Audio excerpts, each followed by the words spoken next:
Why pay regular price when you can save money on every purchase with WagerBucks at both WagerTalk and Sports Memo? WagerBucks are now eligible for use on not just daily, 3-day, and 7-day passes, but all long-term and seasonal packages up to 1 full year. There are tons of options available for every budget and size of better, from as low as $90 gets $100, all the way up to $3,500 gets you $5,000. Save every day on every pick you buy with WagerBucks.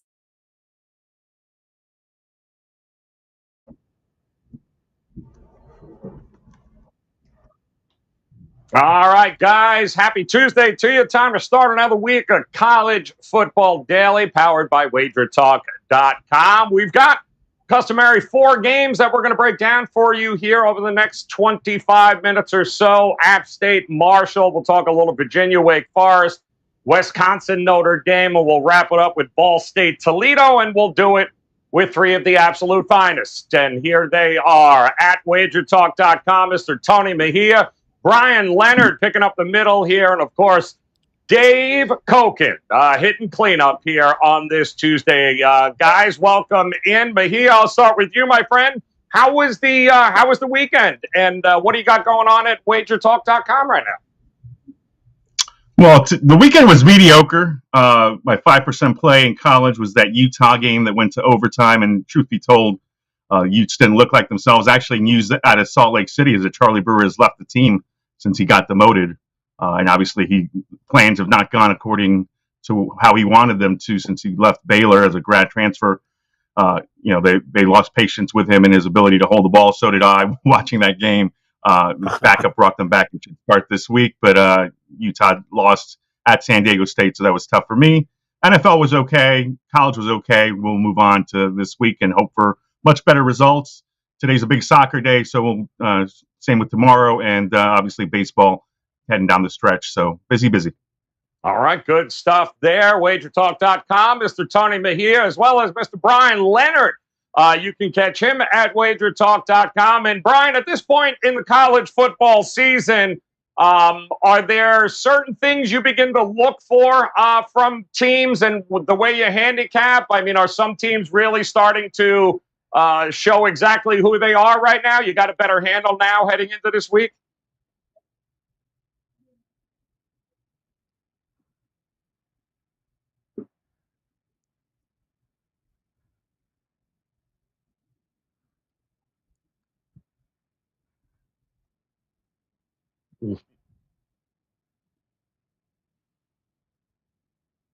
College football so far this season. Big 5% winner last week. Got another 5% winner going for this Saturday. So college football's been really good. And with Tony, I had Utah. And that's been my most disappointing team so far this year. But now that maybe the troublemaker is gone, we'll see how this works out for Utah. Maybe they're a bet-on team from now on. But yeah, Brewer leaving 2 organizations in this short time frame doesn't say a lot about his character. So maybe Utah will be better off without him. All right, Utah. Well, that's maybe a little bit overhyped there. And Dave, heading into this week, my friend, and of course, you guys make sure you head over to Dave's page at WagerTalk.com as best bets will be up and ready to rock and roll. Any big takeaways from this weekend, Dave? Yeah, I lost a 5% play, which almost never happens in college football. It was 12-1 going back to October of 2019, and I thought I was 13-1. Marshall, who we're going to talk about, up 38-21 mid-fourth quarter, driving for another score, decided to go on 4th and short, which I don't disagree with. That's the coach's nature, and you should always be who you are. They got stopped on downs at the ECU 22, and it just fell apart. East Carolina drove down the field for a score. Marshall came down, missed a field goal. ECU scores again. Then they get the onside kick, which Marshall apparently wasn't very well prepared for, and they ended up losing the game outright, which was an unbelievable melt. So I think I had the right side, but not for the last 7 minutes of the game, that's for sure.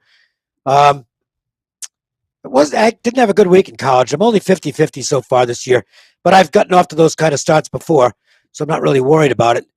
The NFL was good, off to a good start in the pros. I have 3 best bets this week in college football. I like the schedule. One's a dog that I think wins outright. The other two are favorites that I don't think are favored by as much as they should be. And a quick comment on Charlie Brewer, because that is the big news of the day as he's departed the Utah program. Cam Rising won the starting job last year, and he hurt his shoulder in the first game. I think it was against USC, and that was the end of his season. And from what I gather, it was a real battle for the QB1 spot in camp this year, with some observers thinking that Rising was outplaying Brewer, but I think they'd sold Brewer on transferring there as a grad transfer with the promise he'd be the starter. Well, he didn't get the job done. Rising has been the better quarterback in games so far. He was clearly the better quarterback against San Diego State. Nice rally down the stretch. He led 2 drives that got them to overtime in that game. I think Utah is better without Brewer. I don't see much of a difference in the quality of the quarterbacks. I had them power rated about the same. And Rising is the guy who I think is more the program guy than the guest who was there. Brewer can go, and Brewer left early here. He's not going to stick around. I don't blame him for leaving, because if he lost the job, which it appears he has, by leaving now, he can use a red shirt and he can go play another season someplace else. So I don't know, maybe UNLV will go after him. Anyway, they go after everybody. Yeah. That's it. I guess we're going to talk about Marshall now. So I don't even want to bring it up, but it's an interesting spot here, guys. This is going to be, I believe, Thursday night, 7:30 Eastern time kick. Marshall taking on App State, 6.5, 7, over under 54.5 when it opened. And Tony Mejia, let me ask you, is this maybe a little bit of an overreaction line because of what we witnessed from Marshall, or do you like the number? I mean, I think Appalachian State should be favored at home. It's a little high for me. I wrote a Gold Sheet preview on this one and took the points with Marshall. I think my favorite play out of these two will be the over. Just have to hope that Chase Bryce is good Chase Bryce instead of bad Chase Bryce, and more consistent than he was against Miami. Because if he had fired off passes with a little more accuracy down in the Miami Gardens, they'd have beaten the Hurricanes. But he's a quarterback with pedigree. Obviously started his career at Clemson, played at Duke, even though he was terrible at Duke. Has looked a lot better at App State. We'll see how resilient Marshall is under Charles Huff. 21 unanswered points in 7.5 minutes, kind of a blip. And Dave did a nice job of recounting how that all unfolded. But the fact is that the Thundering Herd has played a really down Navy team, North Carolina Central, and an ECU team that's not very good. So this will be a much tougher test. These teams have met 23 times dating back to when they were FCS powers, but the Herd has won 3 straight in the series, including a 17-7 win last season. So a little revenge spot for App State. Again, I think it's going to be competitive, but I prefer the over as opposed to the side. And as far as the side goes, I'm going to take the points with Marshall. All right, going to take the points with Marshall. Bryan, let me ask you here. Either one of these two teams, from what you've seen thus far, separated themselves from each other yet this year? I think App State's a little bit better. It's interesting that we're only in the 4th week of the season, and you're already seeing one of what I call A better than B, B better than C type of situation, because they both played East Carolina. We all know what happened last week, and Dave pointed it out. And I take a look at, like for baseball, I use game scores and that kind of thing. For football, I like to look at what would happen if that game was played exactly the same way 100 times. And my numbers say that Marshall would have won that game 70% of the time. So it was a bad beat. Marshall should have won. And normally I like to play on the teams that should have won and didn't the week before. And that's probably what's keeping me off of this game. But they lost to East Carolina. And, of course, Appalachian State beat East Carolina in their opening game of the season. But just looking at yards per play, last week Marshall was plus 2.1 yards per play against East Carolina. And Appalachian State was only 1.8 better than East Carolina in week 1. So the line is about where I thought it should be at this point. I do have some concerns about Marshall defensively. So far this season, the two teams they played in FBS, Navy ran 92 plays against them, East Carolina 89. That's going to wear out a team. And now, as you mentioned, this is the best team that Marshall has played. Now, Appalachian State's not a team that puts up a lot of plays. They're getting about 67 or so a game. But the Marshall defense may be a little bit worn out coming into this game. That is a little bit of a concern. I think the line is where it should be. So it's not going to be on my card this week. But normally I would like to play a Marshall. I just don't think we're getting enough points. It's bounced around 7.5 all week. If it got up, up to 8.5, maybe I'd take a look at Marshall. But at this point, looks like a pass for me on this one. Dave, how does it work when you have a team like Marshall in a meltdown situation like that last week? How does that affect your numbers? Does it affect them at all with Marshall? Do you drop them a lot, a little? How does that work? My numbers don't slide either way that much off one result. So it didn't do much. And the fact is, for 53 minutes, Marshall was the much better football team.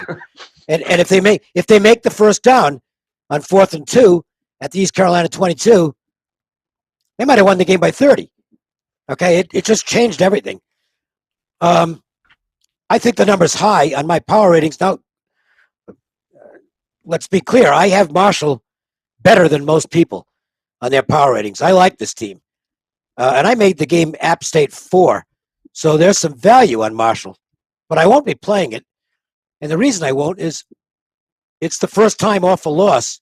And it's a bad loss. Make no mistake about it. It is a really bad loss against East Carolina.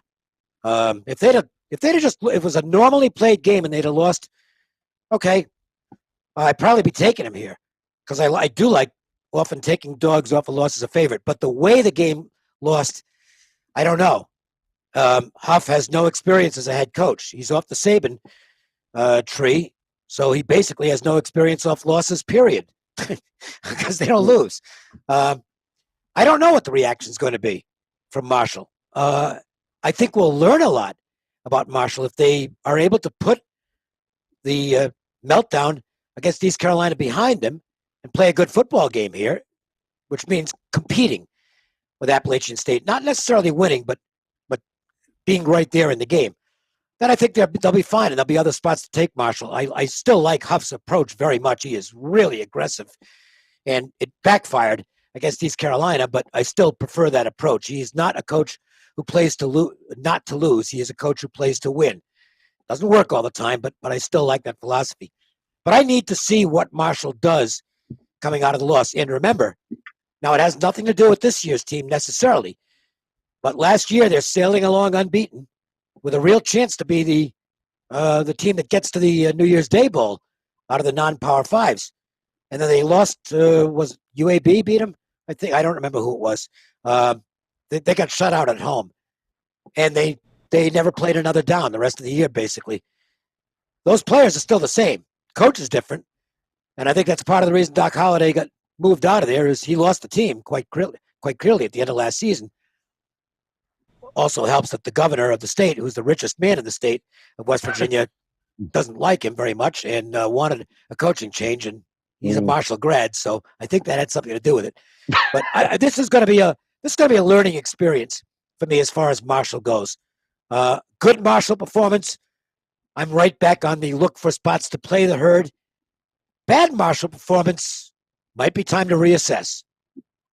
All right, good stuff there, guys. That's Thursday night there with Marshall and App State. We're going to move on to a Friday night game. Should also be pretty darn entertaining with Wake Forest taking on Virginia in this one. 67 as the opening number there. 4 for Virginia. We saw at home here as the favorite. Now, Bryan, that was an entertaining game, Virginia and North Carolina. 59-39. If you liked points, Bryan Leonard, that was definitely a game you wanted to kick back and watch.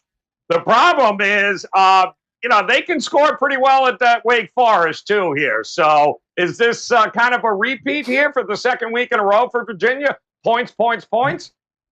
Yeah, Wake's a team that could pass the ball, and you take a look at what Virginia did with North Carolina. Now, granted, they're going up against an NFL quarterback, a future NFL quarterback, but they allowed 10.3 yards per play. You're not going to win too many football games allowing double-digit yards per play. Before that, they played Illinois which is a team that doesn't have much of an offense, only allowed 4.7, and they win that game handily. But Wake was pretty impressive. But you take a look at the teams that Wake has played. Old Dominion, not a very good team, one of the probably worst 10 in college football. Then Florida State, a team who, let's face it, one of the most disappointing teams in college football. And it's a step-up game here for Wake Forest. Virginia, after giving up 59 points to a North Carolina team with a coach who is known for his defense, gave up 14 combined points the first 2 weeks. I know what's going to happen at practice this week. The coach is going to be all over the defense, the defensive backs. They're going to make sure Wake doesn't pass the ball on them. I think the line's a little cheap here. I'm looking to play Virginia. It's 4 across the board right now. I'd love to catch a 3.5 and just hit on that. But Wake right now is a team, coming off that Florida State game, I think they're a little bit overrated.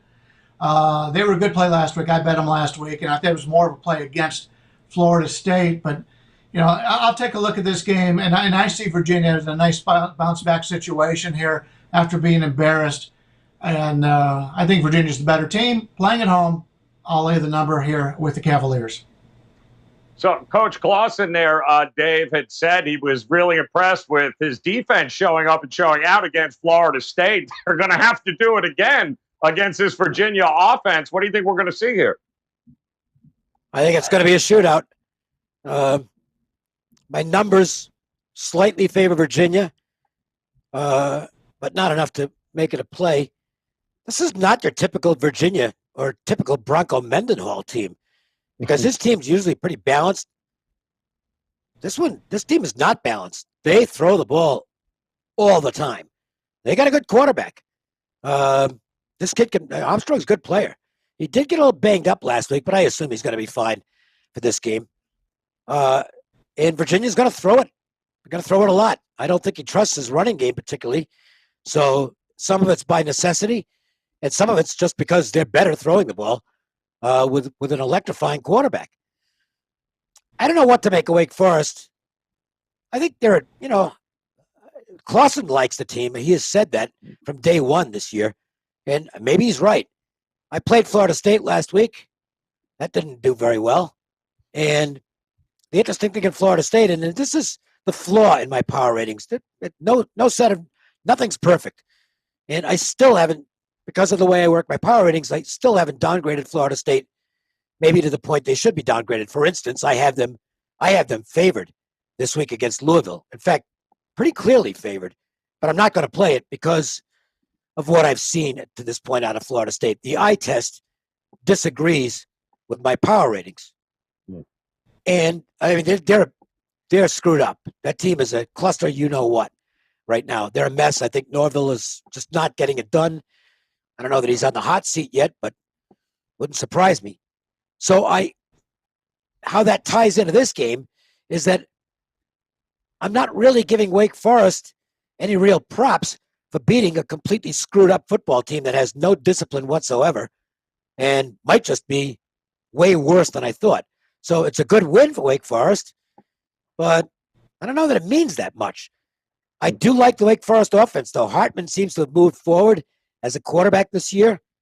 He's making good decisions. He seems real confident. I think the team is looking at him as a real leader, and I think they're going to get their points against the Virginia defense that isn't great.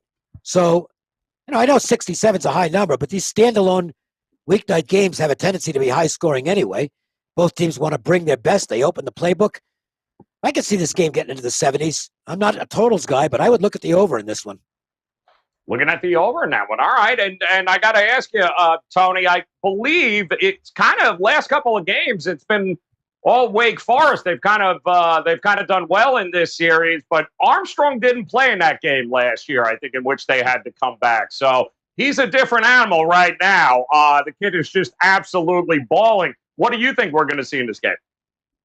Yeah, I am a totals guy, and I love the over in this one. I checked the forecast for Winston-Salem. It's going to be perfect weather. Virginia is averaging over 40 points per game. Wake Forest just a shade under 40. And look, they pulled back against Florida State. They could have easily added a few more touchdowns in that game. Instead, decided to milk the clock. And, right now, Sam Hartman's playing really well. He's got two game-breaker wide receivers that have really stepped up for him.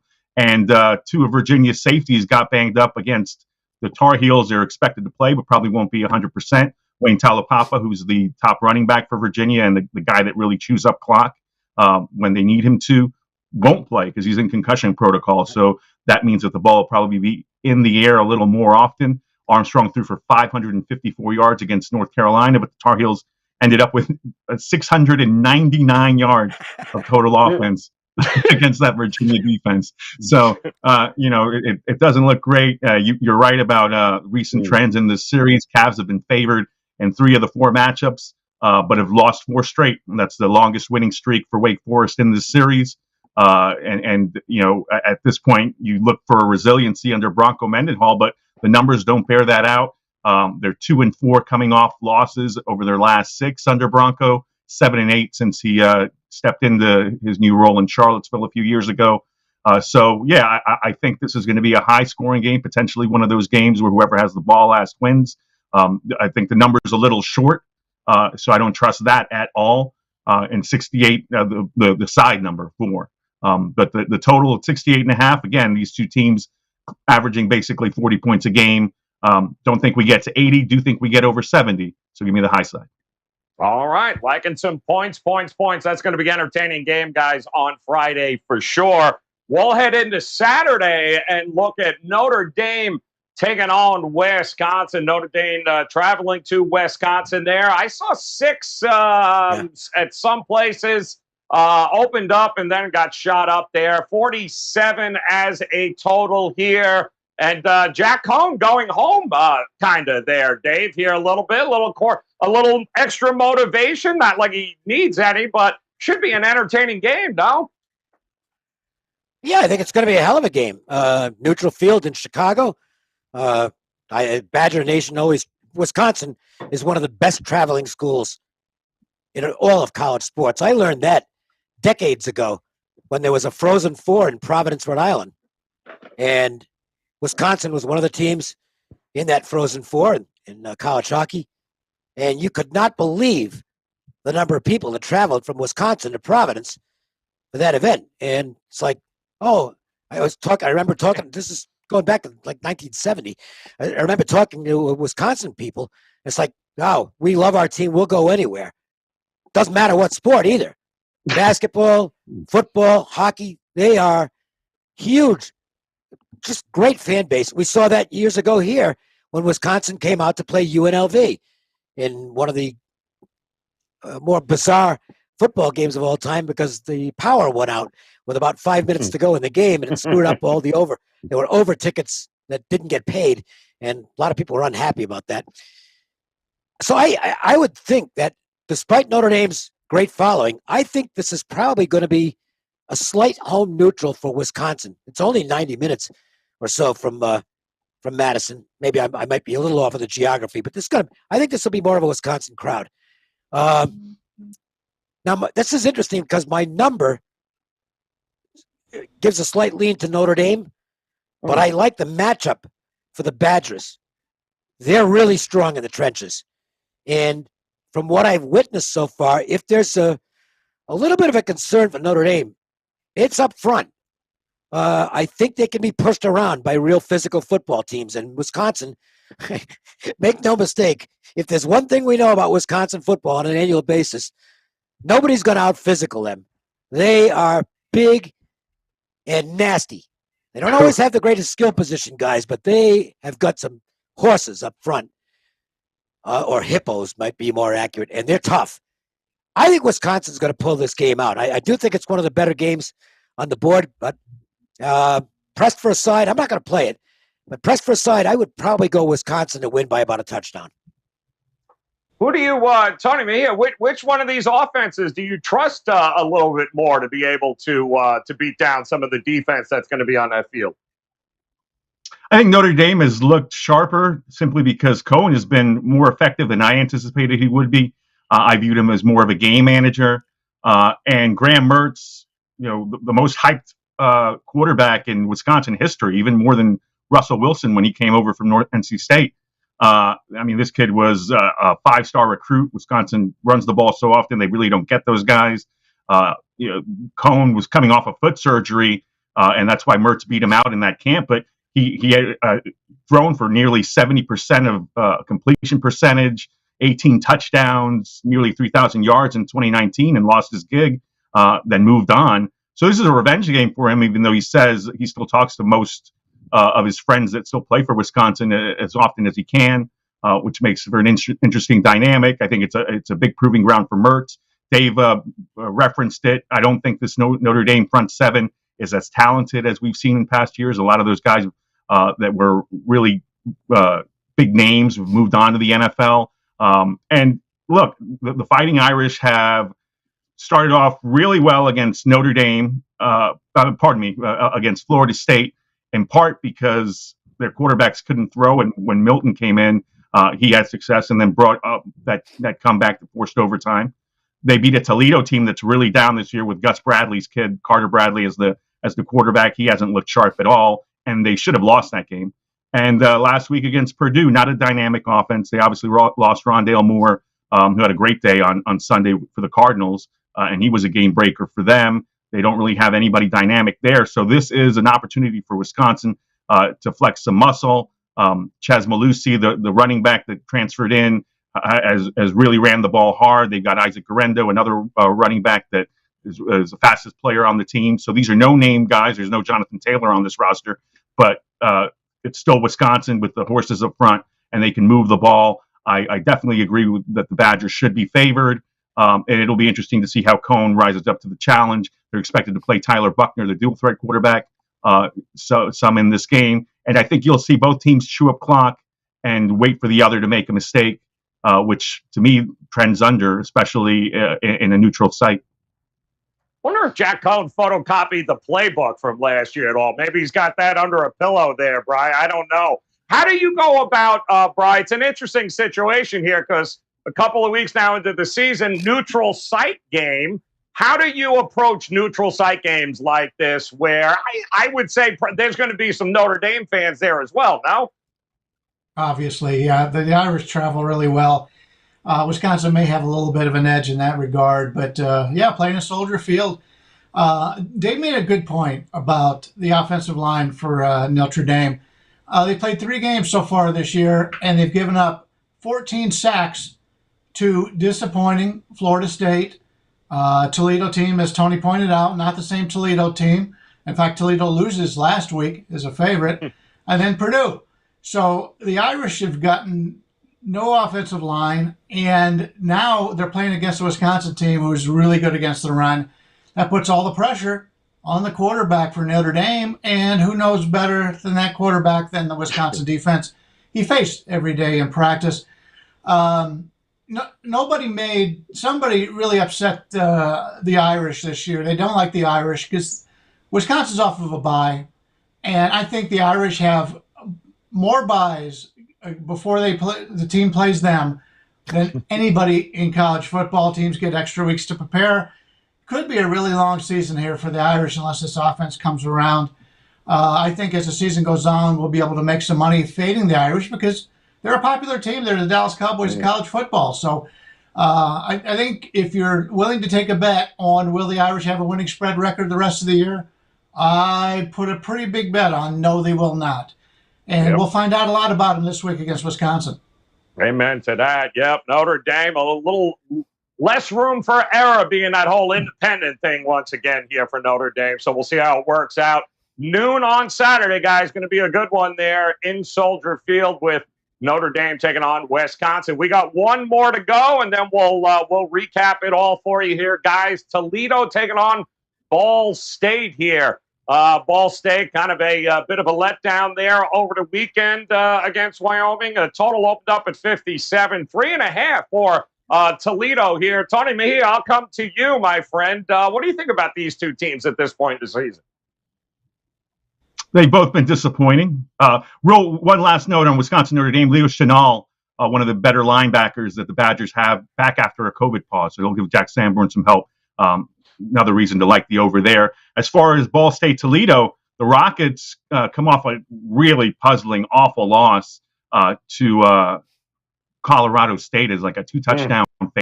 So frustrating that players fought one another after the game. It's like me fighting Bryan Leonard because the show didn't go well or something. and not at all what you want out of a veteran team. These two teams were one of the two better teams in the MAC. The Ball State Cardinals actually won the MAC title last year, beating previously undefeated Buffalo. Then they went and beat San Jose State in the bowl game, ended up ranked in the AP top 25 for the first time in school history. So they had a lot of high hopes for this season. And Drew Plitt, their quarterback, who is probably in his fifth or sixth year at this point, has really struggled.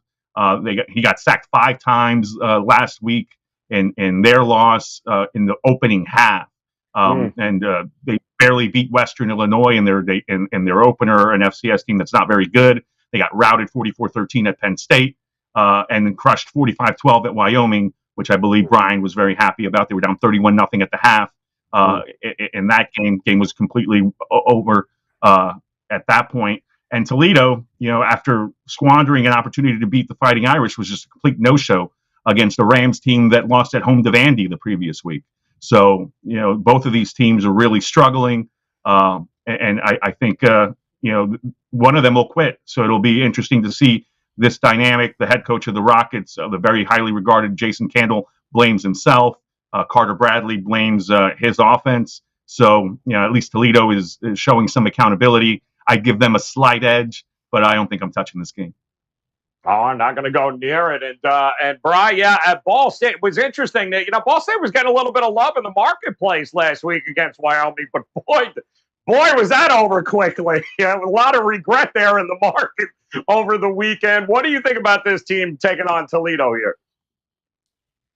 This game, by looking at the lines, it seems like the game's already been played. It's been nothing but Toledo since the opening line came out. And it continues to go up. I guess it's that they expect the quality team in Toledo in a nice bounce-back situation. But as Tony pointed out, there's a lot of friction in this Toledo locker room. And, you take a look at the teams they played. So far this season, they're +4 in turnovers, but they're 1-2 against the spread. They played a Notre Dame team who we just spoke about, who's been a little bit less quality is what we thought they were going to be.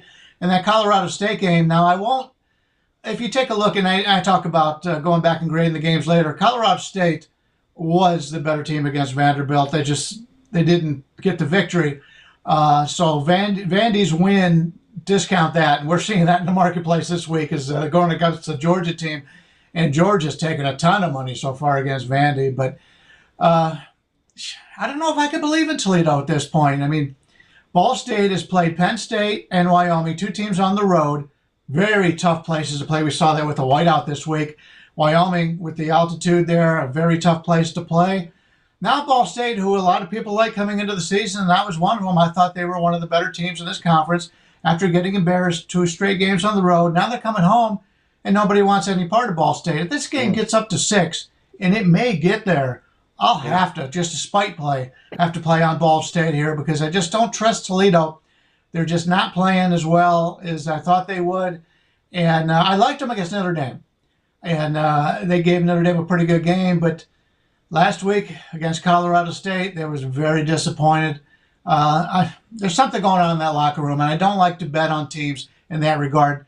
Dave talked about that with Florida State earlier. Until I can figure out what's going on with Toledo, I don't think I want to bet on them until they start playing the way their talent shows. So I'm hoping this spread in this game continues to go up, and I'll hold my nose and take the ugly dog because if you had given me Ball State +6 at home against Toledo before the season started, I'd be all over that game. Yep. And Dave, I mean, Penn State 13 points, Wyoming 12 points. Yeah, we got some issues on the offensive side of the ball for Ball State here. Who do you trust more? I think Ball State, and I'm kind of almost echoing exactly what Bryan said. I mean, if this line keeps going up, I'm just going to have to bet it based on my numbers and the fact that there's some real problems with Toledo. Look, we can forgive the flat spot coming out of Notre Dame, but Colorado State is terrible. Okay, I know they probably should have won the Vanderbilt game, but does that mean anything? And you got to stay true to form. I said the day Colorado State hired Steve Adazio, it's like Really? WTF are you thinking? He basically got run out of Chestnut Hill. Okay. I don't think he's a good head coach. He might know a lot about football. I'm sure he does. But to me, he's more an assistant than a head coach. And Colorado State has gone backwards since he got there. And that was tough to do following Mike Bobo, who also is not a head coach. He's an assistant. Colorado State's made a lot of bad moves. I mean, have they made a good hire since Sonny Lubick? Jesus. Anyway, so I don't like this Toledo team. I mean, it's one thing to have a flat spot against CSU, but getting beat like that at home, that's not supposed to happen. Ball State, they haven't played well. I don't think there's any question about that. But, you know, they didn't belong in the same field as Penn State. Penn State's a top 10 program. Ball State's not going to compete with a team like that. And Wyoming is a very well-coached team.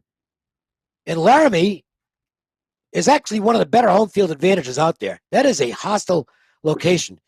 Now, it could get really bad when the weather kicks in, which it hasn't so far. But Laramie is a place you do not want to visit in November or late season. It's a hellhole. Nobody likes it there, except the people who live there, obviously. They're fine with it, and they'll get excited and support their team. And Wyoming's pretty good. So I put less into the Ball State losses than I do into the Toledo loss last week. And my numbers here say the game's a pick'em. So if it keeps on going up, it's just going to turn into a value play on Ball State for me. And I am considering the Cardinals at this point. I think this game goes to the wire. And if that's the case, I'll take Plitt. I know he has had a lousy season, but he's actually a pretty good quarterback who's capable of getting it turned around. I'll take Plitt to win it for Ball State if it's close late. All right, Ball State at home. Drew Plitt there, about 62% on the season he's completing. So if he puts it all together at home would be the place to happen. That's going to happen on Saturday, guys, 2 o'clock Eastern time. Ball State taking on Toledo. So when you put it all together now, it's time to check out which one of these 4 games they like a little bit more than the other. And Tony Mejia, I'll come to you first, my friend. Of the games we discussed here, is there one you're leaning towards a little bit more? Yeah, give me the Brennan Armstrong, Sam Hartman shootout with Wake in Virginia. Doesn't look like the Hoos are going to get their defensive issues out. I think Wake Forest could have named their score against Florida State, which is saying something about both programs. And I think the thing that Wake Forest has done under Dave Clawson over the past few years is they've really ramped up the athleticism in that program. It's not like gimmick plays like you brought over from Bowling Green to help them survive against other ACC schools. Now they actually have athletes. Hartman's a hell of a quarterback. He's a veteran. And Armstrong is having a fantastic season. We got a Billy Kemp sighting last week right before halftime. I mean, Virginia led that game at halftime. I was on them plus points. And then North Carolina was imposed their will in the second half. So I think Virginia will bounce back. But again, don't trust your defense. And I think Wake Forest will put up points. I think we get over 70. High side here. Give me the over.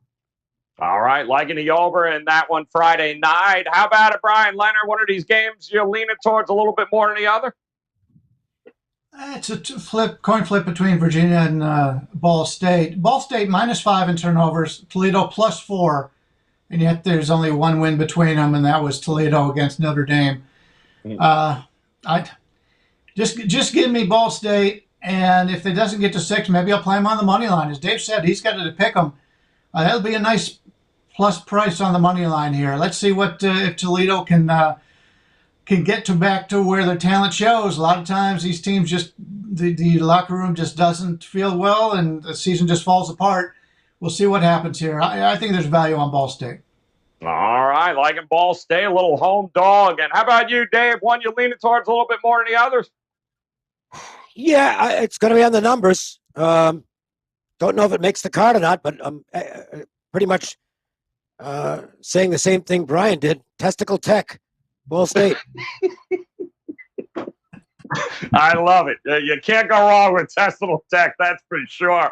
All right, guys, quick reminder here. Bryan mentioned 5% play, locked and loaded, up, ready to go this weekend at WagerTalk.com. Dave's best bets in college, ready to go there. Visit them over at WagerTalk, as well as Tony Mejia, ready to rock and roll here, guys. It is time, week 4, to make it a profitable week in college football. We plan on doing so. Visit these guys now at WagerTalk.com. Hit that bell in the upper right-hand corner. Of course, come back and join us again tomorrow, another edition of College Football Daily. And on behalf of Tony Mejia, Bryan, Leonard, and Dave Cokin, guys, best of luck with your plays. We'll talk to you again tomorrow. Be well.